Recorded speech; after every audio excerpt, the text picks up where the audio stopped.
자, 얘들아, 토할 것 같지? 자, 이번 내용은 관료제, 탈관료제, 우리 교재 11페이지 내용입니다. 이 파트 내용은 많이 까탈스럽지 않고 깔끔해요. 한번 제대로 들어보면 특별히 틀리진 않을 거예요. 자, 이 파트 들어가 보도록 하겠습니다. 관료제, 탈관료제.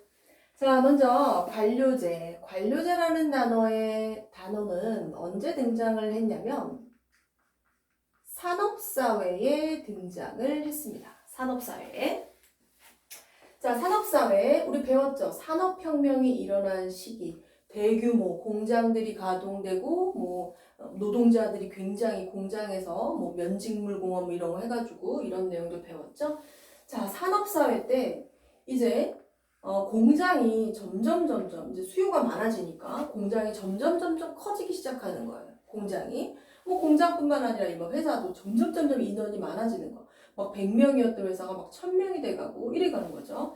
자, 이때 이 사람이 고민에 빠지게 된 거죠. 아, 이거 어떻게 해야 돼? 나 원래 한 10명밖에 없었는데 10명이 100명 되고 100명이 1000명 되고 사람이 너무 많네. 어떻게 관리하지? 이때 등장한 게 관료제예요. 관리들을 만들자라는 거. 그래서 이 산업사회에 바로 이 점점 커지는 대규모 조직을 효율적으로 관리하기 위해서 관료제가 등장을 했는데 우리 이미 다 알고 있어요. 그래서 어떻게 하기로 했냐면 그래, 오케이, 이렇게 하면 되겠다. 회장, 사장, 부장, 과장, 대리, 일반 사원 등등 이렇게 운영하면은 여기 지위와 서열도 명확하고 그 다음에 이렇게 나누고 부서도 이렇게 쫙쫙쫙쫙 여러 개의 부서 나눠가지고 하면은 되게 쉽겠구나라는 거예요. 그래서 이 대규모 조직을 효율적으로 운영하기 위해서 등장을 했다라는 거. 자, 그럼 여러분 방금 얘기했지만 여기 회장님, 사장님, 차장님, 전무님, 부장님, 과장님 등등등등. 자, 그래서 이 관료제에서는 자, 이 부장급, 과장급, 이 중간에 있는 사람들이죠. 이 중간에 있는 사람들이 이 위와 아래를 잘 연결을 해줘야 돼요. 그래서 뭐라고 표현하냐면 이 관료제는 중간에 있는 이 중간관리층의 역할이 굉장히 중요하다라고 이렇게 표현을 합니다. 중간관리층의 역할이 중요하다라는 거. 산업사회에서 대규모 조직을 효율적으로 운영하기 위해 등장했다는 거. 그래서 자, 이 관료제 같은 경우에는 어떤 특징을 가지게 되냐면 네 가지로 압축을 해서 공부하면 편할 것 같아요. 선생님 고등학교 때 이거 외웠던 기억이 아직도 나는데 선생님 아주 기가 막히게 잘 외우는 방법이 있는데 자, 첫 번째 4개로 정리를 한번 해보도록 할게요. 4개. 선생님이 앞글자를 따서 외웠는데 앞글자를 뭐라고 떴냐면 과, 위, 구, 경. 과위, 규경. 자, 이게 앞글자면 과위규경 입에 착착 안 붙죠. 그래서 고등학교 때 벌써 웃기네 혼자. 자, 어떻게 했냐면 이렇게 큰 조직이면은 가위 이런 거 많이 필요하겠죠. 가위, 자, 풀. 그래서 어떤 부서에 가위가 되게 잘 드는 거예요. 그래서 다른 부서에서 야, 쟤네 부서 가위 되게 잘 든대. 가위 구경하러 갈까? 미안해. 자, 그래서 어쨌든 앞글자를 따서 가위 구경하라자 가위 구경이라고 해서 외웠어요. 자, 그런데 이렇게 따두고 하나씩 펼쳐서 공부하면 공부하기가 너무 수월하거든요. 우리 하나씩 보도록 할게요. 자, 관료제의 첫 번째 특징. 자, 관료제는 과업이 전문화되어 있습니다. 과업이 전문화되어 있어요. 이 말인즉슨 업무가 부서별로, 과별로 전문적으로 나눠져 있다는 뜻이죠. 바로 뭐냐면 큰 기업에 가게 되면 큰 기업이 뭐야? 학교만 해도 교무부가 있고 1학년부, 2학년부, 3학년부, 연구부, 자연과학부, 교육부 등등등 있고 회사에 가도 총무과, 인사과, 관리과, 영업팀, 마케팅부 등등등 이게 많죠. 그래서 과업을 전문화해놨어요. 이렇게 과업을 전문화했다 또는 세분화했다라는 이런 표현들을 쓰게 됩니다. 자, 이렇게 하게 되면은 굉장히 신속하고 빠르고, 야, 이거 어느 부서 업무야? 아, 그거 저기 총무과 업무인데요. 신속하고 효율적이고 그 다음에 어느 과 업무인지 예측도 가능할 수 있고 누구에게 일을 분담해 줘야 되는지도 알 수 있고 또 어떤 특징이 있냐면 또 권한과 책임 이거 누구 일이야? 아 그거 제 일입니다. 제가 처리하겠습니다. 권한과 책임이 명확해지고 등등등등. 자 얘들아 그런데 이거는 막 굳이 달달달 안 외워도 돼. 우선은 이 과위 규경부터 외워야 돼. 그럼 이건 자연스럽게 와. 아 업무가 잘 나눠져 있으니까 이렇게 부드럽게 매끄럽게 가야지 여기까지 달달달 써면서 외울 필요가 전혀 없다는 거.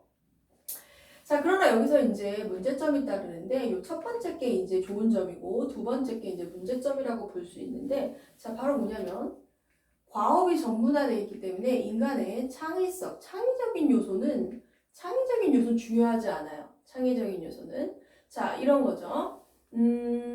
어떤 사람이 부서별로 일을 하고 있는데 자 일을 하다 보니까 이거 왜 이렇게 일이 복잡하지? 이거 이렇게 하면 좋을 것 같은데 팀장님 이거 이렇게 하면 좋지 않을까요? 라고 얘기를 했을 때 원래 하던 대로 해.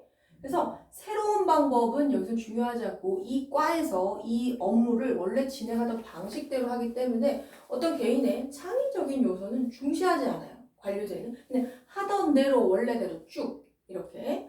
그래서 이쪽 같은 경우에는 약간 인간이 소외되고 개인의 능력보다 이 과, 야 니네 과 업무나 잘해 헛소리 하지 말고 이렇게 되는 거죠. 인간이 소외되는 현상이 발생한다라는 거. 두 번째 관료제는 위계, 서열이 명확합니다. 위계, 서열. 아까 얘기했잖아요. 회장님, 사장님, 부장님, 과장님, 차장 이런 식으로 위계, 서열이 분명하다. 그런데 이 위계, 서열이 분명하다라는 이 특징은 유사한 용어들이 굉장히 많이 나오거든요. 요걸 잡아야 돼요. 요거를. 자, 위계, 서열이 분명하다라는 거는 이 관료제는 피라미드 형태를 지닌다라고 돼요. 피라미드. 높은 사람이 숫자가 좀 적죠. 피라미드 형태다. 그 다음에 여기는 되게 과두제적이다. 과두제 스타일이다. 과두제가 뭐야? 과두, 드물과, 머리두. 우두머리는 몇 명 없다. 몇 명의 우두머리 중심으로 운영된다. 과두제. 그 다음에 또 자주 나오는 표현이 뭐가 있냐면 상명하복.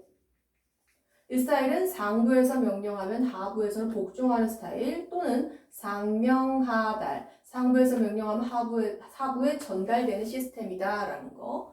그럼 이렇게 따지면은 이 조직은 여기 아래서 적을게요. 굉장히 수직적인 구조를 가지겠죠. 그래서 이런 특징들이 있다라는 거. 그럼 하나를 빼먹었네.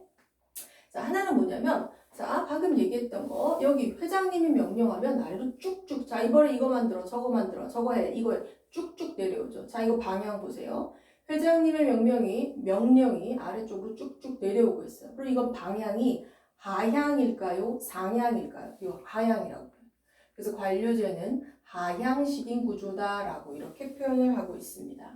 그래서 사실은 관료제의 특징 중에 위계가 서열화되어 있다라는 표현보다는 이렇게 요 어려운 단어 있죠? 과두제적 운영, 상명하복, 상명하달, 수직적이다, 특히 하향식 구조 이런 단어들로 많이 응용돼서 나옵니다. 그래서 문제 스타일은 제시문을 가와 나로 주겠죠. 가와 나의 어떤 조직의 특징을 주고 가 조직의 특징은 상명하복의 특징을 가진다. 가 조직은 수직적 하향식 의사결정 구조로 가진다. 정답 찾아내면 돼요. 이렇게. 그래서 위계서열이 분명하다. 자 그럼 위계서열이 분명하다에서 나올 수 있는 장점은 자 또 뭐가 있냐면 똑같아요. 신속하고 효율적으로 업무를 처리할 수 있고 위계와 서열이 분명하니까 이게 누구의 권한과 다 똑같아. 다. 얘는 외울 내용이 아니라는 거죠. 일단 위계 서열이 분명하면은 이것도 역시 단점이 뭐가 있냐면 똑같아요. 인간적인 요소, 인간 소외.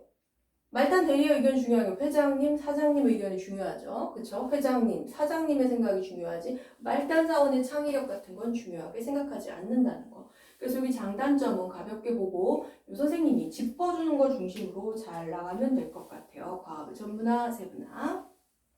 세 번째, 자 관료제는 규칙이라고도 합니다. 관료제는 규약과 절차를 굉장히 중요하게 생각합니다. 규약과 절차 중시. 자, 관료제는 규칙과 절차를 굉장히 중요하게 생각하는데, 자, 병원도 대표적인 관료제예요. 병원도. 보면은 병원장님, 그 다음에 흉부외과 과장님, 레지던트, 인턴 뭐 등하고 내과, 외과, 흉부외과, 산부외과 되게 많죠. 그렇죠? 병원도 관료제예요. 자, 그러면 규약과 절차를 중시한다라는 게 어떤 특징이냐면, 자, 우리 큰 병원, 그러니까 일반 병원 말고 큰 병원 생각해 볼게요. 큰 병원에 가면, 자, 다짜고짜 병실로 들어가면 안 돼요. 그럼 잡히죠. 그렇죠? 아, 저기 이진희 씨 접수부터 하고 오세요라고 접수하라 그러고, 그 다음 선생님한테 진료받고, 그 다음에 저기 수납하고 오시겠어요? 수납하고, 약국 가고, 이런 식의 절차를 가지게 되죠. 바로 관료제의 특징은 이게 너무 대규모 조직이기 때문에 업무를 하나하나 나눠놓고 이 규칙과 절차에 따라서 움직인다는 거예요. 규약과 절차를 중시한다. 그래서 역시나 이거에 따른 장점은 뭐냐면, 자, 표준화. 어떻게? 자, 접수, 진료, 수납 이렇게 하고서 표준화, 그 다음에 안정적인 업무 처리를 할 수 있을 것이다. 외울 정도는 아니에요. 가볍게 가면 됩니다. 자, 그런데 여기서 이제 이 규약과 절차를 중시한 여기서 문제가 자주 출제가 되는데 문제점으로 바로 뭐냐면 규약과 절차의 중심 때문에 목적전치 현상이 일어난다라는 이 표현 출제 뭐 1순위죠. 목적전치. 근데 어렵게 출제되지 않아요. 이것만 아닌데. 아, 규약과 절차를 너무 중요하게 생각하다 보면 목적전치가 일어나는 거 이렇게 알아야 되는데 그럼 목적전치가 뭐냐면 이런 거죠. 자, 내가 한 고등학교 1학년밖에 안 되는데 갑자기 엄마 아빠는 막 어디 여행 가셔서 연락 안 되고 동생이 갑자기 쓰러져가지고 내가 동생을 얻고 병원에 갔어요. 큰 병원에 마침 집 옆에 큰 병원이 있었어.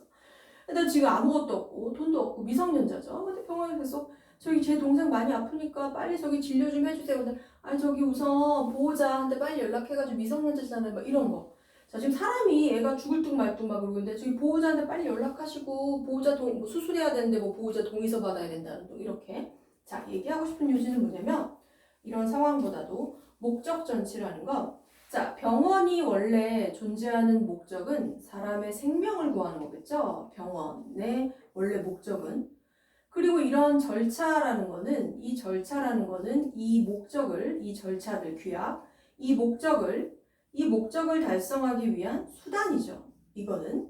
그쵸? 그런데 어떻게 됐어요? 우리 영어에서 이거 도치됐다, 전치됐다, 이런 표현 많이 쓰는데, 바로 목적이 앞에 오고 이 목적을 달성하기 위한 수단은 두 번째인데 이게 서로 도치돼 버린 거. 얘가 앞으로 가고 얘가 뒤로 가버린 거죠. 그래서 이러한 현상을 목적전치, 목적이 뒤로 빠져버렸다 이런 뜻이에요. 목적전치. 그리고 또 어떤 특징이 있냐면 굉장히 융통성이 부족하고 유연성이 부족해요. 방금 안 돼. 빨리 보호자 동의서가 있어야 수술할 수 있단 말이야. 빨리 부모님이나 지금 애를 살리는 게 중요하지 보호자 동의서 이런 게 중요하지 않죠. 그런데 계속 보호자 동의서와 보호자의 허락 뭐 이런 거 융통성이 없다라는 게 이 관료제의 특징인데 특히나 여기 적어놓은 이 특징들이 이 규약과 절차를 중시하는 현상 때문에 일어난다는 거 여기 알아둬야 됩니다. 그래서 융통성 이거 같이 가면 됩니다. 자, 네 번째는 관료제는 경력을 중시해요. 자, 이거는 이렇게 관공서 같은 거, 우리 시청, 구청, 동사무소 이런데 경력이 중요합니다. 경력이라 하면 나이죠, 나이. 당신 몇 년 근무했어? 뭐? 5년밖에 근무 안 해? 나 20년 근무 뭐 이런 게 바로 경력인데 자, 경력이란 단어보다 어떤 단어가 더 많이 출제가 되냐면 같은 단어로 이 단어가 많이 출제가 됩니다. 연공서열. 자, 이 단어의 뜻은 이 파트는 누가 특정 개념을 정확하게 알고 있느냐. 한번 들으면 여기는 크게 헷갈리지 않아요. 이거는 단어만 정확하게 하면 되니까. 연공서열. 자, 어떤 사람의 서열이 그 사람이 몇 년이나 근무했냐에 따라서 연공, 그 사람의 몇 년 근무했느냐가 그 사람의 공로로 인정돼서 서열이 결정된다라는 거예요. 그러니까 생각해보면 우리가 학교에서도 부장님, 교감 선생님, 교장 선생님이라고 부르는 사람을 보면은 대부분 나이가 많죠. 그쵸? 그래서 바로 그 서열은 연도수, 얼마나 몇 년이나 근무했냐에 따라서 그게 공로로 인정돼서 서열이 결정된다. 연공서열, 경력과 같은 말입니다. 그래서 연공서열을 중시한다라는 것도 관료제의 중요한 특징입니다. 자, 관료제의 이 장점 중에 하나가 뭐냐면 지위 획득이 공정하다. 무슨 말인가 싶은데 크게 중요한 건 아니고 보통 이런 데를 다 시험 봐서 들어가잖아요. 그러니까 이 지위를 획득할 때 시험 봐서 들어가기 때문에 공정하고 다음 단계로 승진을 할 때 보통 시험을 봐서 올라가는 경우가 좀 많아요. 물론 몇 년 근무했냐도 중요하긴 한데 그래서 이 들어갈 때 지위를 획득할 때 공정하긴 하다라는 이런 말을 하기도 합니다. 자, 그럼 이제 문제점 뭐냐면 요 경력, 연공서열 때문에 자, 무사안일주의.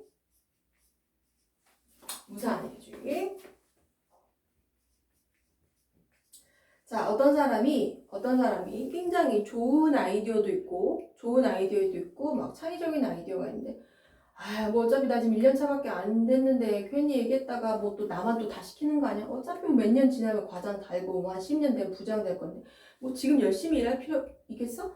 무사안일주의, 무사히 지금 이 시기만 잘 지내고 몇 년만 지나면 다 잘 될 거니까 그냥 아무것도 안 하고 노력하지 않는다는 뜻이에요. 왜? 연도만 지나면 경력만 쌓이면 나 올라갈 거니까 무사안일주의. 또 이런 표현도 있어요. 복지부동. 자, 우리 복통, 배 아플 때 복통이죠? 그러니까 복지, 땅에다가 배를 붙이고 움직이지 않는다. 그러니까 내가 서열이 높아질 때까지 가만히만 있으면 알아서 올라가기 때문에 복지부동, 배를 땅에 붙이고 움직이지 않는다. 무사안일주의, 가만히 기다리고 있는다라는 그런 뜻이에요. 그래서 이런 문제점이 있죠. 뭐 물론 반드시 그런 건 아니지만 이론상 그렇다는 얘기입니다. 자, 얘들아, 그러면 이 관료제의 특징은 얘기했지만 과위규경 이것부터 먼저 해야 돼요. 과위규경. 그래서 과위규경 이거를 먼저 외워놓고 천천히 해야 되고 특히 이런 위계서열과 유사어들, 규약과 절차로 인해 나타나는 문제점들, 이 경력, 연공서열, 이 포인트 있지? 이 포인트만 잘 짚어내면 절대 낚이지 않으니까 이것만 짚어내면 돼요. 자, 탈관료제. 죽었다. 관료제가 저 정도 분량이면 탈관료제는 장난 아니겠구나 싶겠지? 내용이 절반도 되지 않아요. 여기만 제대로 공부하면 탈관료제는 다 반대로만 가면 되기 때문에 여기만 먼저 꼼꼼하게 정리를 하면 돼요. 탈관료제. 시간이 흐르면서 이제는 산업사회가 아니라 정보화 사회로 왔죠. 정보화 사회는 거대한 조직을 운영하면 너무 느려 터져. 너무 느려. 그쵸? 이런 문제도 많이 발생했고 탈관료제는 이 소규모 조직을 얼마나 빨리빨리 움직이느냐가 진짜 중요한 거죠. 그래서 소규모로 움직이는 게 중요한데 정보화 사회가 등장하면서 대규모 조직보다는 소규모 조직을 어떻게 하면 효율적으로 잘 운영할 수 있을까라는 그런 관심에서 출발하게 됩니다. 물론 이 관료제가 처음에는 효율적으로 운영을 하려는 게 효율적인 운영을 목적으로 등장을 했는데 이게 시간이 흐르면 지날수록 이 가위규지의 특징 때문에 여러 가지 문제점이 자꾸 나오는 거죠. 그러니까 시간이 지나면서 효율성이 더 떨어지는 처음보다 이런 결과가 나타났고 이제 안 되겠다. 이제 관료제 스타일은 이렇게 운영하는 거는 큰 의미가 없겠구나. 이제 시대도 정보화로 변했고 소규모 조직이 중요하고 다시 어떻게 하면 효율적으로 등장할 수 있을까라는 목적으로 관료제의 등장도 효율성을 추구하기 위해서 물론 운영하다 보니까 떨어지긴 했지만 그리고 탈관료제도 역시 어떻게 하면 다시 한번 또 효율적으로 운영할 수 있을까라는 관심에서 등장을 했다는 거. 자, 그러면 여기는 지금 조직이 되게 작아요. 소규모 조직인데. 자, 그럼 이 소규모 조직 몇 명 없어요. 자, 몇 명 없기 때문에 여기는 중간관리층이 있을 필요가 없겠죠. 그쵸? 그래서 있긴 있겠죠. 과장님도 여전히 존재하고 하겠지만 중간관리층의 역할이 감소한다라고 표현해야 됩니다. 자, 여기서 역시 굉장히 많은 오답들이 응용이 되는데 잘 봐야 되라. 중간관리층의 역할이 감소한다. 중간관리층의 역할이 줄어든다. 이 표현 맞아요. 그런데 탈관료제로 오면서 중간관리층이 사라진다. 이거 어때? 벌써 틀린 느낌 딱 나지. 근데 막상 이런 거를 마주치게 되면 헷갈려. 자, 중간관리층의 역할이 감소한다, 줄어든다. 이게 정도를 나타내는 표현은 되지만 중간관리층이 사라진다. 이런 식의 표현은 절대 오다. 이라는 거 알아두셔야 돼요. 중요한 포인트. 자, 그러면 탈관료제의 특징 선생님이 반대로 가라고 얘기했잖아. 반대로 대비해서 가야 돼. 자, 과위규지를 정확히 외운 사람이라면, 정확히 이해한 사람이라면 이쪽의 특징은 이거와 대비해서 어떤 이야기처럼 이해하면 될 것 같아. 자, 이쪽이 과업 전문화. 과업의 전문화라 함은 업무를 과별로, 부서별로 나눠놨다는 뜻이야. 그러니까 사람이 중요한 게 아니라 우선 사람을 뽑고 이진이 총무과로 보내고 저기 또 B는 쟤는 인사과로 보내고 이렇게 사람을 갖다 꽂는 거야. 이 부서, 이 과에. 그런데 탈관료, 저거 안 되겠다. 이게 우리 이제 과가 중요한 게 아니라 부서별 업무가 중요한 게 아니라 전문가 중심으로 업무 처리를 하자. 전문가 중심의 업무 처리. 여기서 우리가 주의해야 될 건 여기도 전문이란 단어가 나오고 여기도 전문이란 단어가 나오지만 이쪽의 전문은 업무를 전문적으로 나눈 거고 이쪽은 말 그대로 정말 사람의 전문가인 거예요. 그래서 전문가 중심으로 업무를 처리한다라는 이 표현 전혀 틀리죠. 마치 일탈이론에서 차별 교재와 차별 제재가 다른 그런 느낌인 거예요. 주의해야 되고 두 번째, 여기는 위계서열, 피라미드, 상 이런 표현 많이 썼죠. 그런데 방금 전에도 얘기를 했지만 여기 몇 명 되지도 않는 사람 이렇게 소규모 집단으로 움직이기 때문에 여기는 위계서열이 분명하게 아니라 굉장히 수평적인 조직. 이진희 씨, 우리 많지도 않은데 편하게 하고 좋은 아이디어 있으면 나한테 바로바로 얘기해요. 이런 식으로. 그래서 수평적 구조. 자, 이때 이 수평적 구조와 유의어들이 굉장히 자주 출제돼요. 여기처럼. 자, 바로 뭐가 있냐면 이 수평적 구조라는 걸 뭐라고도 표현하냐면 분권적 구조다. 분권. 권한을 나눠준다라는 뜻이에요. 권한을 나눠준다. 그러니까 관계가 굉장히 수평적이기 때문에 이진 씨 입사 1개월밖에 안 되지만 되게 똑똑하다고 들었어. 이거 한번 하고 싶은 대로 마음껏 해봐. 내가 권한 줄게. 권한을 나눠주고 자 하고 싶은 만큼 재량껏 마음껏 해봐. 재량권을 많이 주는 편이에요. 재량권. 그래서 업무 재량권을 많이 주는 편이고 그리고 재량권이 많다는 거는 그 사람에게 자율적으로 업무를 처리할 수 있는 기회를 주는 거죠. 그렇죠? 그 다음에 또 중요한 표현들이 그 다음에 여기랑 이제 비교해서 여기는 의사결정이 상향식 가는 아랫사람들의 의견이 위로. 팀장님 제가 이런 의견이 있는데 이렇게 추진하면 좀 이게 바로 다이렉트로 아랫사람들의 의견을 모아서 업무를 처리하는 상향식 의사결정 구조를 가지고 있다라는 거 알아둬야 돼요. 그래서 여기 보게 되면은 이런 표현들 사실 요 단어는 되게 평이하죠. 분권적, 재량권, 상향식 이런 표현들이 많이 나오는 편입니다. 그래서 이 탈관료제의 대표적인 사례로 우리가 자주 뭐가 언급이 되냐면 TF팀 이게 진짜 많이 나오고 또는 네트워크팀 얘는 많이는 안 나오는데 네트워크팀 이런 식으로 또 뭐가 있을까? 팀 조직, 팀제 이런 식으로. 근데 특히 이 단어는 너무나도 일상적으로 많이 쓰이는 단어이기 때문에 자, 이 TF팀은 일명 태스크 포스 팀, 태스크 일. 어떤 일이 생기면은 포스 그 일을 집중적으로 전담할 팀을 꾸리는 거예요. TF팀, 태스크 포스 팀이라고 하는데 어떤 일이 생기면 그 일을 집중적으로 처리할 전문가들로 구성된 팀이에요. 그래서 TF팀이 굉장히 자주 나오는 사례입니다. 이런 특징을 가지고 있고 자, 그 다음 이제 세 번째 규약과 절차. 자, 여기는 규약과 절차가 중시하죠. 자, 바로 뭐냐면 여기서 이제 어떤 회사에서 일할 때 이 사원이 뭐 여기 회장님한테까지 의견이 올라가려면 뭐 여기 서류 꾸며야 되고 PT 해야 되고 과장님한테 보고하고 뭐 통과하고 뭐 되게 복잡하죠. 여기는 지금 몇 명 없기 때문에 어떻게 되냐면 이 얘기부터 먼저 할까? 자, 이런 얘기 해볼게요. 실제 사례인데 아모레, 지금은 조금 많이 무너졌는데 아모레 퍼시픽이라는 대기업이 있었어요. 대기업.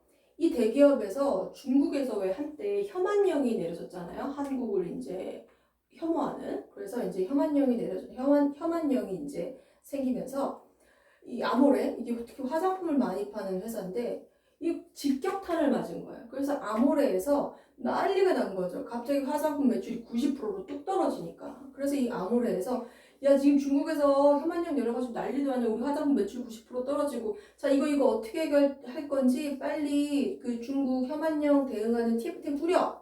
라고 해서 TF팀이 꾸려졌어요. 한번 10명 모였겠죠. 그래서 이 사람들은 정말 뛰어난 이 회사 내에서 아주 뛰어난 전문가들만 여기 쏙쏙 골라가지고 여기 뽑아놨어요. 바로 이런 게 탈관료제 특징이라는 거예요. 여기 보게 되면 경력 30년에 뭐 높은 사람도 있고 여기 지금 뭐 1년밖에 안 된 신입들도 들어가 있고 이런 팀이 꾸려지는 거예요. 나이, 경력, 위기에 다 상관없어요. 이렇게 실제로 이런 팀이 있었다는 거. 자, 일로 다시 돌아와서 얘기하고 싶은 요지는 탈관료제는 규약과 절차를 중요하게 생각하는 게 아니라 자, 뭘 중요하냐면 야 지금 우리 지금 사태가 심각하니까 뭐 절차나 과정 이런 거 따지지 말고 뭐 나이고 나발이고 간에 좋은 아이디어 있으면 빨리빨리 얘기해. 여기서는 창의성이 중요합니다. 이 일을 해결할 수 있는 아이디어, 창의성이 가장 중요한 아이디어라는 거. 그 다음에 이 사람에게 이제 같은 내용인데 이 사람의 자율성, 규약과 자유롭게 업무를 처리할 수 있는 권한들이 생긴다는 거. 이 2번과 3번은 서로 왔다 갔다 해도 상관이 없는 그런 내용들이에요. 자, 그래서 네. 자, 여기서 이제 또 자주 출제되는 게 여기서 주로 많이 쏟아져 나오는 편인데 자, 이 조직은 방금 얘기했죠. 자, 이 조직 같은 경우는 탈관료제는 보통 처음부터 탈관료제를 목적으로 만들었다기보다 일시적인 업무를 처리하기 위해서 조직되었다가 이 업무가 끝나면 이 되게 좋은 아이디어를 내서 일이 잘 해결되면 다시 돌아가요. 다시. 그럼 해체돼요.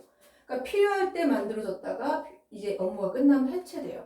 굉장히 조직이 그래서 뭐라고 표현하냐면 환경 변화에 그래서 이 조직은 환경 변화에 굉장히 유연하게 대처한다. 만들었다 없어졌다가 왔다 갔다 하는 거죠. 있었던 팀도 없어지고 없었던 팀도 생기고 유연하다. 환경 변화에 굉장히 융통성 있게 대응한다라는 이 표현 얘는 굉장히 중요한 표현입니다. 그 다음 또 여기 우리 교재에 보게 되면은 신속하게 의사결정을 할 수 있다. 신속한 의사결정, 빨리빨리. 규약과 절차가 중요한 게 아니라 신속한 의사결정이 굉장히 중요하다라는 거. 자, 그리고 또,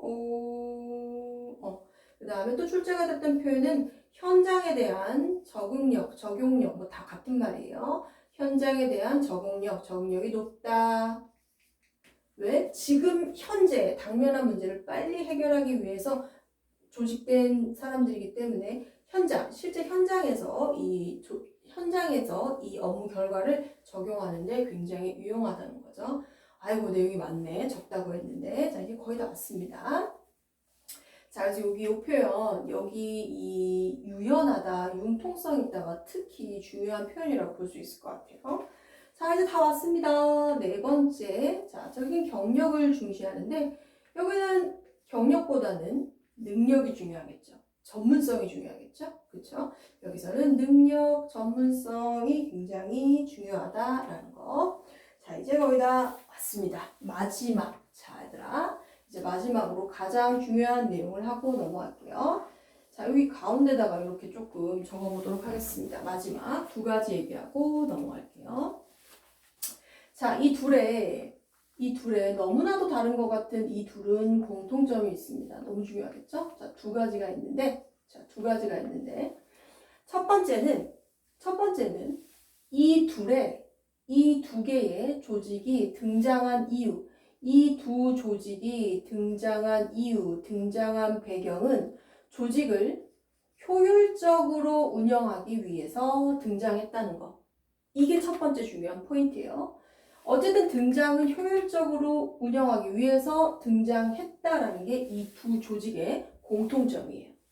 두 번째, 관료제든 탈관료제든 얘네들은 이게 진짜 중요해요. 무조건 공식 조직이에요. 자, 이거 선생님 아까 그 아모레퍼시픽에서 여기서 이제 이 중국 현안형 문제 해결하려고 얘네가 이렇게 나왔잖아요. 그러면 얘네들은 지금 아모레퍼시픽이라는 공식 조직 안에 있는 비공식 조직 아닌가요? 얘들아, 비공식적으로 권한을 가지고 어떻게 이 큰 업무를 처리할 수 있겠어? 그러니까 탈관료제는 이 탈관료제 팀은 공식 조직에서 떨어져 나온 또 다른 공식 조직이야. 탈관료제 무조건 공식 조직입니다. 무조건. 그래서 이 부분 무조건 탈관료제, 애들이 관료제 안에 존재하는 비공식 조직이다 라고 생각하는 경우 있는데 탈관료제 비공식 조직이다 절대 아니에요. 얘도 무조건 공식적인 형태로 움직이는 공식 조직이다 라는 거. 너무 설명이 길었죠? 자, 우리 파일 보고 교재 보고 내용 정리할게요. 수고했습니다.